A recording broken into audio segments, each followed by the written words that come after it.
C'est le grand plongeon pour les bourses européennes. Le CAC 40 n'y échappe pas. L'indice phare de la place parisienne cède 5,25% et passe sous la barre des 2800 points à 2781 points exactement. Toutes les bourses européennes chutent lourdement.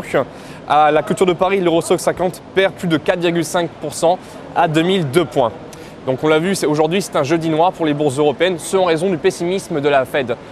La Réserve fédérale a en effet douché les marchés hier en dressant un tableau noir de l'économie américaine. Elle a ainsi dit que des risques baissiers significatifs pèsent sur son économie qui reste très molle.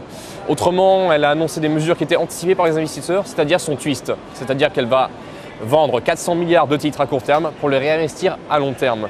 Le but, créer un aplatissement de la courbe des taux en jouant à la baisse les taux longs, ce pour soutenir l'immobilier et doper la consommation des ménages avec des taux bas.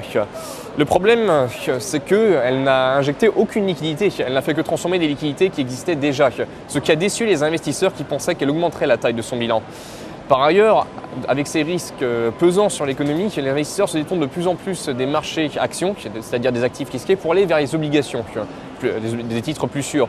C'est ce qu'on appelle le flight to quality, autrement dit la préférence pour les titres de qualité.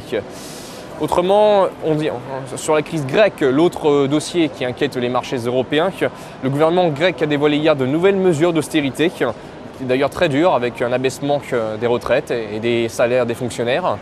Les Grecs donnent ainsi des gages de bonne volonté avant les retours la semaine prochaine des experts de la Troïka, c'est-à-dire le FMI, l'Union européenne et la Banque centrale européenne, les bailleurs de fonds de la Grèce.